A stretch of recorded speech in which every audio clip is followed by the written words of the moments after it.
Oke, bismillahirrahmanirrahim. Alhamdulillah wassalatu wassalamu ala sayyidina Rasulillah Muhammad bin Abdullah wa ala alihi wa ashabihi wa tabi'ahu wa wala. Amma ba'd. Faqad qala ta'ala rabbi shrah li sadri wa yassir li amri wa hlul 'uqdatam min lisani yafqahu qawli. Wa qala musannifu hadzal kitab rahimahullahu ta'ala wa nafa'ana bihi fi 'ulumihi fid dharain amin. Diriwayatkan anna iblisa, bahwasanya iblis, yashtaddu alaihi al'adabu, diberatkan adanya siksa, finnari, di neraka. Wa yuqalu lahu, lalu dikatakan kepadanya, kaifa wajadta 'adzaballah, bagaimana kamu mendapati, bagaimana kamu temukan siksaan Allah. Fayaqulu, lalu dia berkata, asyadda ma yakun, sangat berat daripada yang ada, lebih berat daripada yang ada. Jadi ketika di neraka nanti ya Allah, gimana siksaan neraka? Ampun, berat banget. Nyerah. Ya, nyerah. Mau angkat apa? Anduk nih. Lempar anduk. Lemparan. Wa yuqalu lahu, maka dibilang kepadanya, inna adama fi riyadil jannah, Nabi Adam ada di surga. Nabi Adam ada di taman surga. Fasjud lahu wa'tazir, ya. Hormati dia dan minta maaflah, hatta yughfar laka, sampai engkau diampuni, sampai engkau dimaafkan. Faya'ba, namun dia menolak.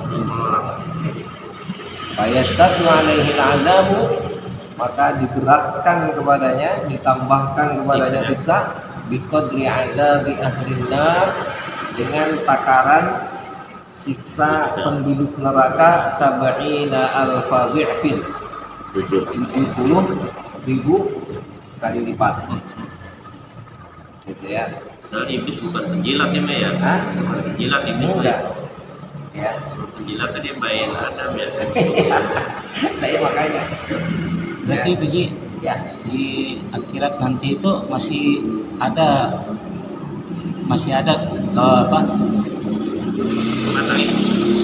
apa ya namanya ya, syafaat Allah ke iblis itu. Nah, ya ini kan salah satu di antaranya, maksudnya Allah masih Masih saatnya kesempatan. gitu. Ya kan? Masih kasih kesempatan. Kan kayak kita nih orang mukmin kan masuk neraka itu Bersih. dicuci doang. Iya. Dibersihin. Kalau iblis istimewa ya. Ya. Udah Nah, kalau sampai iblis gitu kok penyakitnya kan cuma satu. Sombong doang. Sombong aja. Iblis tuh enggak menyekutukan Allah, enggak. Dia kan sebelumnya dia itu Azazil, kata di kamarnya. Sebelumnya dia itu adalah malaikat yang kaki tangan Tuhan, bisa dibilang ring 2. Malaikat. Iya, Malaikat. setelah. Jadi emang kesalahannya hanya satu. Jadi dia itu merasa tersaingi. Karena nanti ujungnya, kata Imam Ghazali nih, nanti di akhirat, di ujungnya kata Imam Ghazali, ada di kitab ini, di akhir-akhir, nanti akhirnya semuanya masuk surga, Iblis juga. semua. Sayang. Itu maha sayang Allah ya. Ya iya, abadannya kan, abadannya udah lama, Udah bosan nyiksa. Iya, Udah bosan nyiksa. Iya. Ujungnya udah, kata Imam Ghazali, untuk menunjukkan rahmat Allah itu ya sangat besar. Rahmat Allah lebih besar. Iya. Paling besar rahmatnya ya. Jadi Ajar. Imam Ghazali bilang begitu, Imam Ghazali nanti di ujung, ya udah habis semua, bersih semua, masuk surga semua. Ya, Bisa ketemu dengan iblis nanti di sana. ya. Tak kapan? Gitu. mulai nangis. Dulu bermusuhan sekarang mau jadi Ya nggak, sebetulnya nggak ada musuh abadi, nggak ada teman abadi sebetulnya. Ya. Kita kan ngakunya sama iblis, kata kita musuh, padahal kita ngerangkul Kalau perlu disamperin juga ya. ngopi bareng terus. Kalau itu beranak terus. Iyalah, terus banyak. Dia nggak mati-mati ya. Ya Sampai hari kiamat. kabarnya begitu. Gitu. Jadi kebanyakan dia dong ya. Bisa jadi. Dia mau nggak mati-mati sampai kiamat. Bisa jadi. Ya. Itu nanti ini kan cerita gaib ya. Jadi cerita gaib Iya. itu kita Nggak nggak bisa disamakan dengan ya, para ulama pun Akal. juga udah pendapat tentang hal ini. Karena Diimami ini aja ya. yang pertama adalah kewajiban kita terhadap hal yang gaib itu sesuai dengan yang ada dalam Al-Quran dan yang ada dalam hadis. Selama itu tidak ada, maka tidak ada kewajiban bagi kita untuk Percaya. mendetailkan Imani, ya. nggak bisa. Gitu. Ya. Jadi cerita tentang Nabi Muhammad misalnya, Nabi Muhammad Isra dan Mi'raj dari mana? Mi'rajnya itu, naiknya itu dari apa? Dari langit pertama, terus langit kedua, langit ketiga, langit keempat. Perjalanannya kayak gimana? Yang itu nggak wajib kita ketahui. Yang wajib kita ketahui Rasulullah Mi'raj naik ke Sidratul Muntaha. Nah, itu dari mana tahunya? Nah, tahunya dari surat An-Najm. An-Najm kita hawa Allah la yantiqu 'anil hawa in huwa illa wahyu yuha. Jadi Quran ini bukan karangan Nabi, bukan ya? Enggak lah. Nggak bisa. Jadi ketika cerita iblis pun ya kita hanya dengerin apa hadis Nabi cerita tentang iblis itu sampai mana. Ya. yang berat Nabi waktu Isra ya, orang tidak percaya. Nah iyalah, itu kan hal yang sangat luar biasa. Dalam satu malam bisa. Tidak, dalam satu malam bisa berjalan jarak tempuhnya ribuan mil, ribuan kilo, jutaan lah. Dari menjelang malam ke menjelang Ya itulah hadisnya pun. Itu orang yang udah mulai beriman banyak yang lari nggak gara-gara enggak. Udah kuat gitu ya. Ya kan pada saat itu orang yang beriman nggak banyak juga. bahkan Gitu kan, hanya membakar saja. Jadi memang cerita-cerita iman itu memang iman itu nggak bisa rasional. Gitu. Iya, Iman udah itu orang, nggak bisa cerita tentang akal, nggak bisa. orang udah percaya cerita begitu, waduh itu Iya. kacau. Nah makanya nggak bisa dicampur adukkan antara iman dengan akal, nggak bisa. Hanya memang untuk menambah keyakinan perlu pengetahuan. Akal. Ya, jadi akal itu fungsinya untuk memperkuat keyakinan saja. ada yang bilang bukan tidak masuk akal tapi supra rasional lagi. Iya betul. Dia memang di luar akal, di luar nalar. Supra. Gitu. ya Ya. orang naik ke atas satu malam siapa yang mau? Iya, nggak bisa masuk akal. Jadi makanya sesuatu yang di luar akal ya gaib berarti. Makanya agama kita nggak bisa rasional saja, nggak bisa. Zaman Nabi berpikir Ya. Tapi memang ini seru juga kemarin itu cerita khutbah Jumat. Khutbah ini itu cerita tentang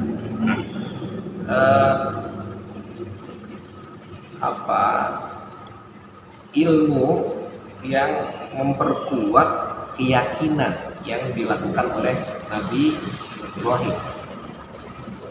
Jadi pencarian Tuhan yang dilakukan oleh Nabi Ibrahim itu ya tadi suprarasional. Nabi Ibrahim itu kan oleh Allah dibuat ragu terhadap Tuhan itu siapa sih? Tuhan itu kayak gimana sih? Gitu. Jadi pencarian yang dilakukan oleh Nabi Ibrahim itu sampai melihat bulan lalu bilang ini Tuhan. Tahu-tahu ternyata hilang ya. Oh nggak bisa, Tuhan itu nggak bisa hilang. Mungkin ini kali matahari lebih besar. Oh ternyata matahari biar besar, ternyata hilang juga ketika malam. Mana nih Tuhan? Enggak ada. Maka Tuhan itu nggak pernah hilang, kapan satu detik pun nggak bisa hilang. Maka akhirnya ini wajah wajhiya lilladzi fatara as-samawati wal arda hanifan musliman wa ma ana minal musyrikin. Sudah, makanya ini wajah tu wajhiya itu. Artinya sudah enggak, Tuhan itu nggak bisa, unpredictable sudah. Akal kita sudah nggak bisa menjangkau Tuhan itu. Yang jelas kita harus meyakini ternyata Tuhan itulah yang sudah mengatur alam raya ini. Nggak sampai ilmu kita. Nggak sampai. Jadi akhirnya ada kesimpulan bahwa antara keyakinan dengan akal itu nggak match memang. Tapi akal akan dibuat untuk menambah keyakinan. Ikuti. Gitu. Makanya kita akhirnya kalau melihat apa yang dilakukan oleh Nabi Ibrahim itu diupayakan semaksimal mungkin untuk dalam perilaku, dalam pergerakan yang kita lakukan itu harus terus mencari Tuhan. Apa yang kita lakukan, apa yang kita kerjakan itu harus Tuhan, di mana Tuhannya. Apa yang kita kerjakan itu harus ini wajhatu wajhiya lilladzi fatara as-samawati wal arda. Nabi kita bertahan, orang baru sampai ke bulan. Nah, iya belum apa-apa. Tapi pasti Jadi artinya apa yang kita kerjakan, apa yang kita lakukan itu harus, ini Allah loh. Allah tuh gak kemana-mana, Allah itu selalu mengatur, Allah itu selalu. Jadi ketika kita dagang sekalipun, Allah ini akan sampai ke otak kita ke sana. Sampai yang beli udah Allah yang ngatur, yang ngatur. Nah iya. Kita lagi belajar, itu ya yang udah ngasih inspirasi kita, yang udah ngedatengin murid-muridnya, yang udah ngedudukin gurunya. Kalau bukan Allah siapa? Nah itu harus, jadi ini wajah tu wajhiya itu kita harus berupaya semua gerak-gerik yang kita lakukan semua yang ngaturnya Allah. Itu nikmatnya manusia ya. Nah itulah. Jadi diupayakan agar apa yang dilakukan oleh Nabi Ibrahim itu semaksimal mungkin agar apa? Agar kita ini selalu mencari Tuhan dimanapun dan kapanpun. Paling minim ya pengajian-pengajian begini nih hal yang urgent untuk kita kerjakan. Paling minim itu 1 minggu sekali. Makanya ada khutbah Jumat itu. Untuk apa? Untuk mencari Tuhan, untuk meyakinkan ketika Anda melihat ini, Anda melihat ini, Anda melihat itu. Itu semua adalah gerak-gerik. Semua itu adalah pengaturan yang sudah dilakukan oleh Tuhan. Sama juga perputaran bumi dan macam kita juga gitu sama aja ya. Nah iya kan gitu. Kan tadi Nabi Ibrahim kan lihat, wah malam ada bulan. Ternyata malam ini terang gara-gara bulan. Ini Tuhan. Jangan-jangan Tuhan. Nah itulah akhirnya orang-orang yang apa namanya yang sedang mencari Tuhan itu mengira ada yang Tuhannya adalah matahari, ada yang yakin Tuhannya adalah bulan, matahari. gitu kan?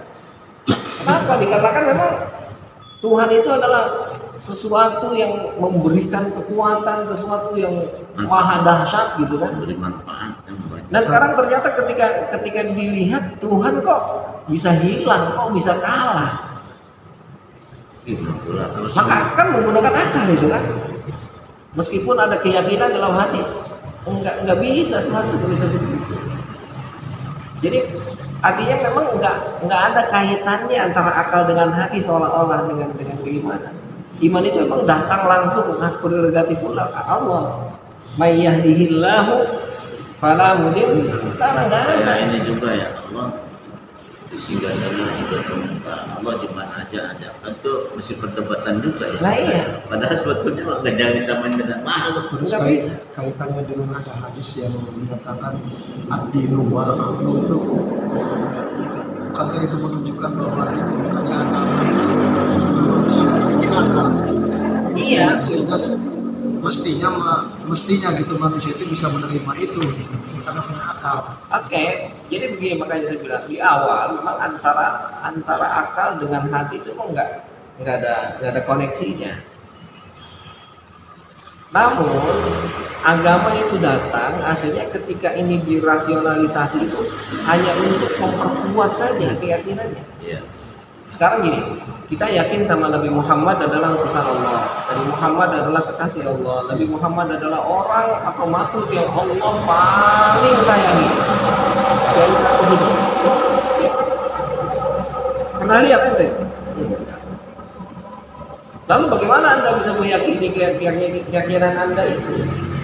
Dipakai logika. Saya dengar ceritanya Buat begini. media aja kali ya. Dia Buat media. dia hanya untuk memperteguh saja, hanya untuk memperkuat saja, meyakinkan saja. Di luar itu enggak. Jadi ketika orang sudah yakin, maka akalnya udah irasional.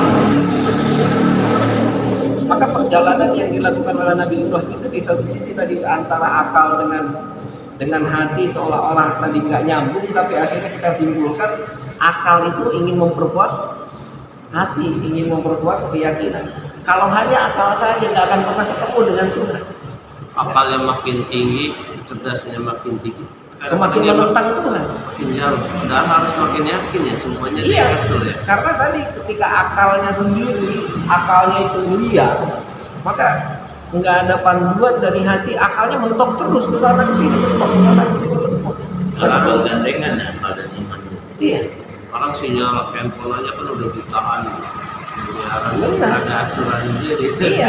Sehingga akhirnya ketika tadi ujungnya Nabi Ibrahim kan ketika melihat ini yang terbesar itu kan sebetulnya Allah ingin menginformasikan ini loh sumber kehidupan dunia itu, sumber kehidupan bumi itu kan matahari.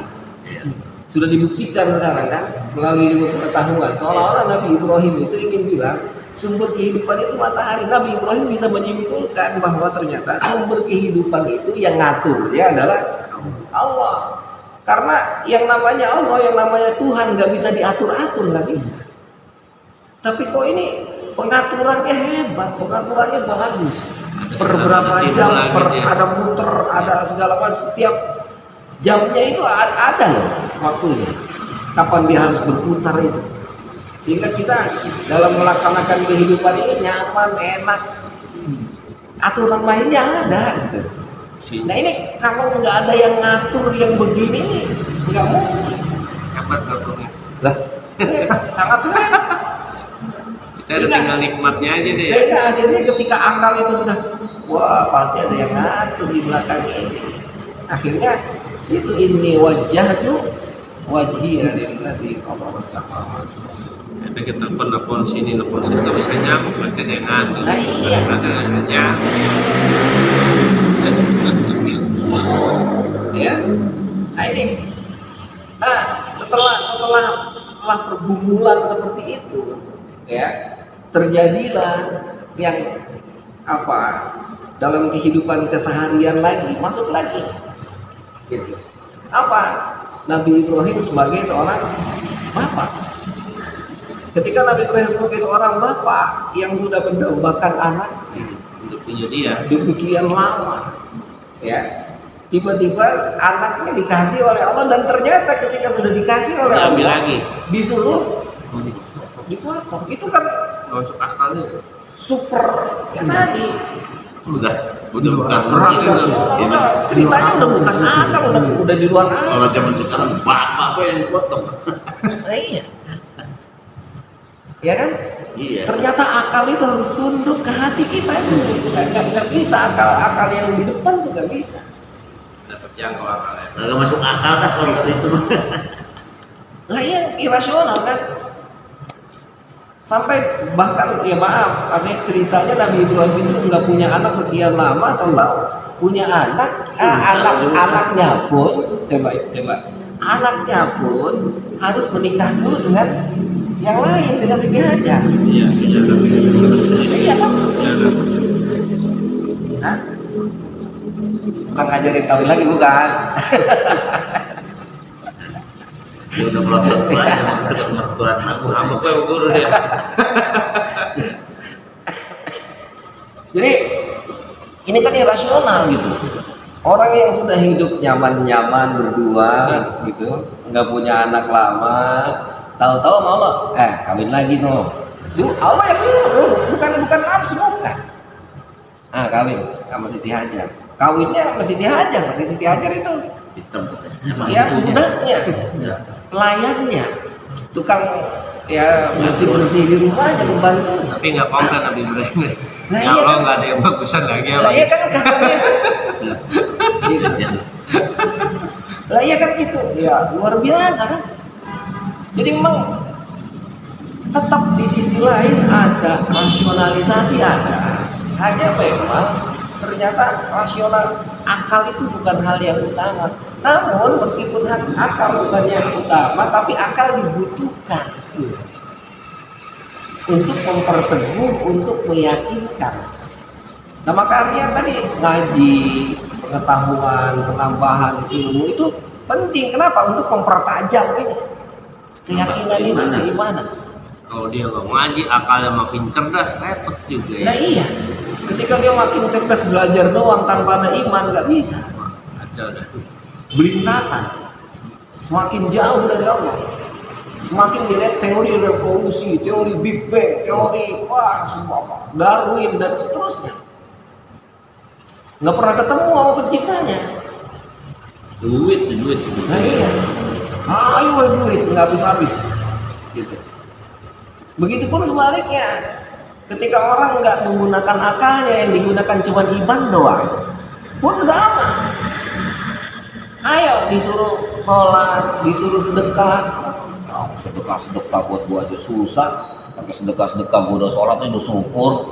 Itu kan orang yang nggak mau mereview, nggak mau merefresh keimanannya kan. Ditambahin ibadahnya, udah mau segini aja udah cukup.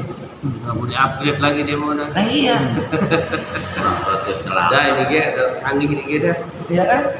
Akhirnya keimanannya nggak nambah-nambah, bahkan keimanannya itu bisa karat, Makin lemot dah. makin lemot, makin susah. Konektivitas ke Allah itu semakin sulit. Gitu. Kenapa? Dikarenakan tadi ternyata dalam kehidupannya itu kan selalu bertambah. Tanpa dia rasakan keimanan dia nggak pernah dia nggak pernah dia asah, nggak pernah dia asuh. Yang ada timbul hurufat. Akhirnya pikirannya, wah tadi gua ke masjid ada yang putih-putih ketemu sama gua. Itu udah rusak udah. Wah tadi pas ke masjid nemu batu cincin. Ini batu cincin, masa apa ini? Dari malaikat. Udah. Kenapa? Karena nggak pernah diasah keimanannya itu, nggak bisa. Ya, zikir. Ini kata Kiai Anu bisa begini. Ayo aja kan bisa begini.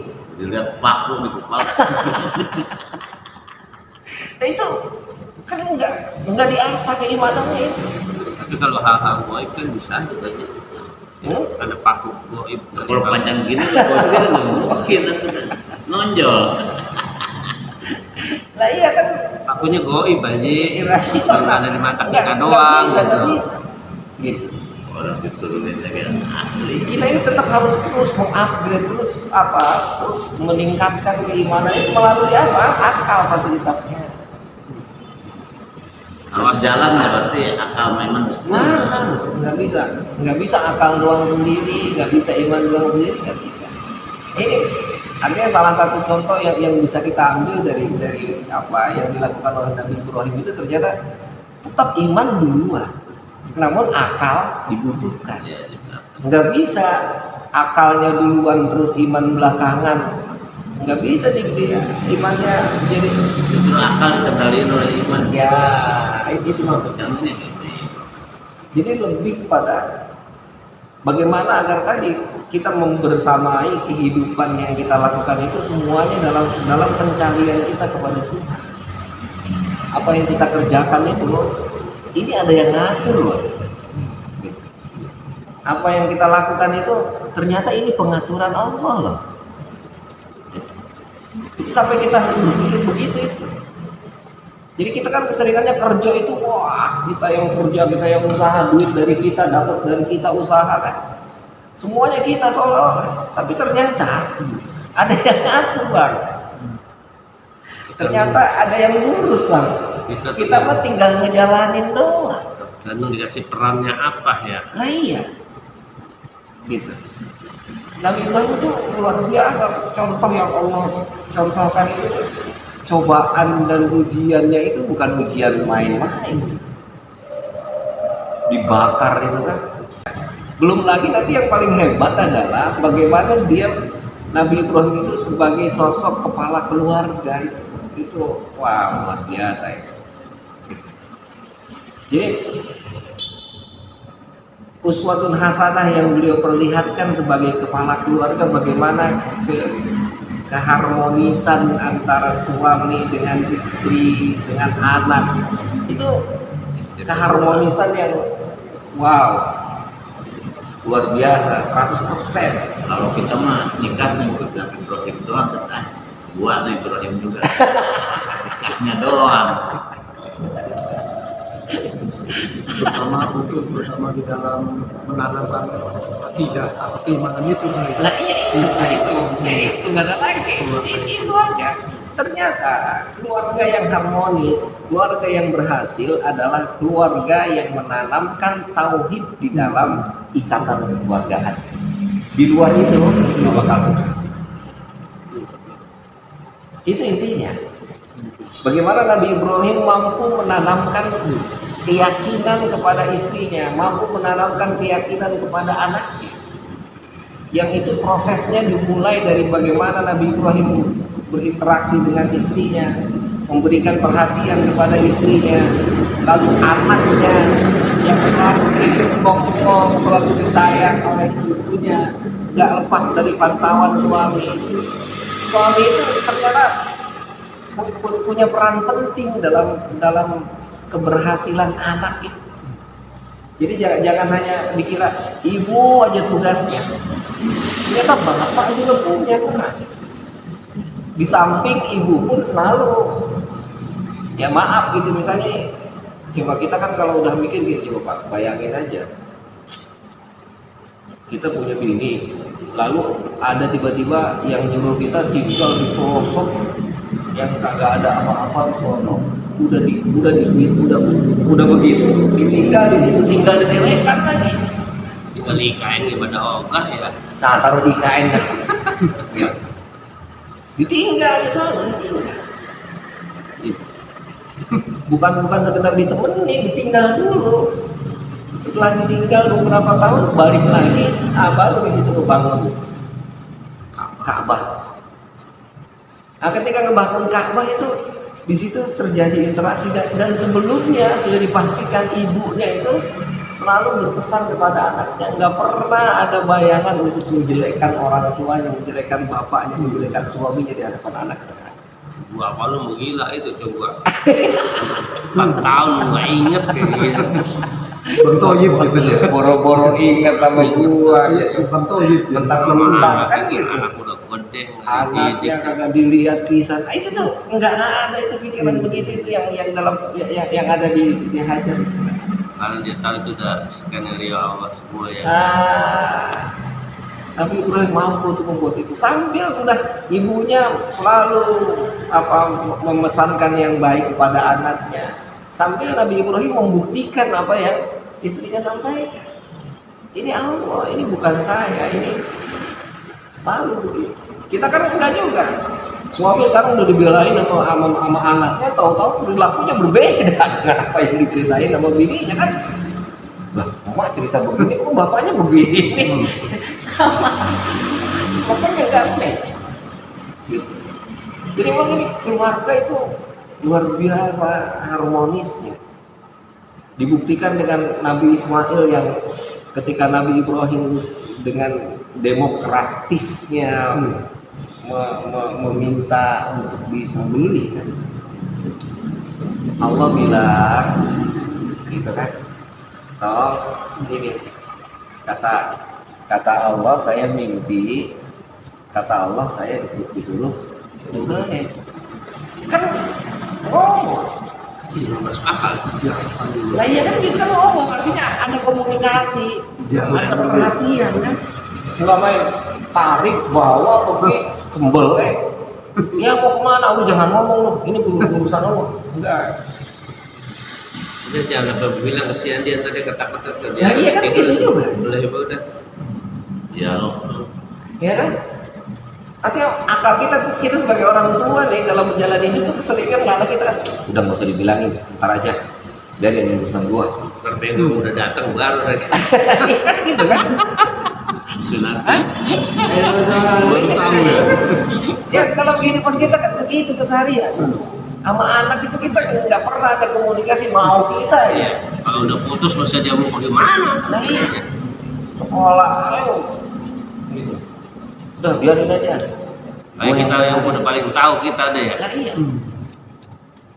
Nabi Ibrahim punya komunikasi aktif. Gimana pandangannya? Diawali dari keluarga dia. Nah iya itu kan. Itu perhatian ayah ke anak itu, perhatian bapak ke anak itu. Wow. Nah sekarang fenomena itu berubah. Anak yang tadinya mampu mampu berkorban untuk ayahnya. Kan Nabi Ismail itu sosok atau contoh yang bisa kita tiru bahwa ternyata saya ini sebagai anak itu udah harus nurut sama orang tua, saya berani berkorban untuk orang tua saya. Untuk bagaimana agar perintah yang diterima oleh ayah saya itu sukses kan gitu. Untuk sebuah keyakinan. Sekarang zaman ini mampu ada nggak anak yang sampai kepada titik saya berani berkorban agar ayah saya sukses dalam melakukan tugas. Oh, sekarang ada juga anak papa dikorbanin sama anak. Yang banyak begitu. Ketika anak sakit itu kata ayahnya itu bilangnya, udah jangan dia, saya aja yang sakit. Mampu nggak sekarang anak itu sampai berpikir saya siap untuk diapakan pun gitu agar ayah saya selamat, agar ayah saya sehat. Ya Pak, tadi mau jalan dia pulang Pak, kalau dia mau memotong saya. Itu fenomena itu sekarang hampir hilang. Yang ada ayah selalu seolah-olah mencurahkan perhatian, bahkan sampai kepada titik manja, memanjakan anak. Dan ini akhirnya memiliki efek yang buruk. Kan memanjakan anak akhirnya anak songong jadinya. Memang harus baik sama anak, harus komunikatif dengan anak, harus perhatian terhadap anak. Tapi apakah perhatian dan komunikatif itu sampai melahirkan apa? Manja. Nabi Ibrahim itu sampai hijir Ismail itu, anaknya bukan dimanja, dia malah bawain, ya ayah tolong aku bantu. Padahal bocah. Kita sama anak udah lu diam aja, jangan ngapa-ngapain. Pokoknya udah beres, biarin yang capek uang. Ditumbuhkan semangatnya itu dia. Dia diajak untuk berpikir, diajak untuk ayo, kita ini makhluk, kita ini manusia, kita ini harus bekerja, kita ini harus berusaha. Harus ada sesuatu yang kita korbankan, ada sesuatu yang menjadi penting bagi kita. Apa itu? Beritahu. Ya, karena anaknya ya udah dia ya minta aja sama Allah, capek-capek men. Allah kan maha kaya, Kaya. Ayah meminta apa dia dikasih. Kan begitu kan? Tapi enggak. Gitu. Itu contoh Nabi Ismail sampai begitu. Ya ini contoh Nabi Ibrahim itu sampai begitu. Ada saatnya dia harus keluar, ada saatnya dia harus mencari uang, ada saatnya dia harus bekerja keluar. Dan akhirnya diberikan pemahaman, saya keluar itu bukan karena memang saya nafsu, tapi saya memang keluar itu memang ini ada sesuatu yang penting yang harus saya kerjakan. Kita lihat kan Dan dikasih akhirnya dia anak. balik lagi kan. Gitu. Kita kan enggak. Orang pulang keluar mau itu mah. udah benar-benar dia udah keluar, udah pergi. Pas sini punya bini punya anak pergi lagi, punya bini punya anak pergi lagi pindah. Nah, apa? Ya, artinya orang manusia tuh, ya itulah artinya. Maka Allah kasih contoh Nabi Ibrahim, sosok yang luar biasa. Ya, dan bahkan tadi setelah beliau menikah dengan Siti Hajar, punya anak Nabi Ismail, yang ini pun akhirnya hamil juga, keluar juga Ishak. Contoh jadi anak, contoh jadi bapak, contoh jadi bibi. Ya kita nggak bisa, jangan kita berharap kita punya istri Siti Hajar tapi kita tidak pernah memberikan contoh sebagai Nabi Ibrahim. Jangan mimpi kepingin punya istri seperti Siti Khadijah tapi kita nggak pernah berperilaku seperti Nabi Muhammad. Iya. Nah, kita kan selama ini, waduh bener-bener ya Siti Hajar. Jadi laki punya laki ini kayak mana ya? Nah, iya. Ya, kayak Nabi Ibrahim. Lah iya kan, ya sekarang kan ketika kita, Siti Hajar mantep banget ya. Lah Nabi Ibrahim ya, yang mantep. Jangan maksain bini ke Siti Hajar. Lah iya, lo mah dasar bini lo, gua ngaji tadi Siti Hajar mah solehah banget, nurut banget sama lakinya, lu mau boro-boro. Nggak bisa. Giliran ini sunah 4. Sunahnya itu doang. Ya. Wow, jadi luar biasa ini cerita iblis dari situ-situ ya. Oke, share. Jadi kembali ya, jadi iblis itu tadi ceritanya adalah sesuatu yang gaib.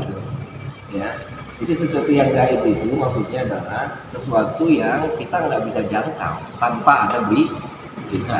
Begitupun cerita Nabi Ibrahim nggak sampai ke kita tanpa ada berita. Kita sampai ke berita Nabi Ibrahim itu dari mana? Ya dari Nabi Muhammad, dari Al-Quran, dari hadis Rasul. Sehingga akhirnya kita tahu sosok yang bisa kita tiru, yang kita contoh itu kan gaib, nggak ada. Gitu. Tapi ternyata ada Al-Quran itu yang menceritakan, yang mengisahkan Surat gitu. Nah iya. Nah itu begitupun dengan iblis tadi, punya anak apa kagak, mati apa kagak, lah kita tahunya dari Al-Quran, dari hadis. Enggak, itu nggak cerita ya kita nggak tahu. Malaikat punya anak apa enggak? Ya. Nah iya. Gitu. Ya. Oke, cukup ya. Lagi walhamdulillah wallahu a'lam. Bismillah.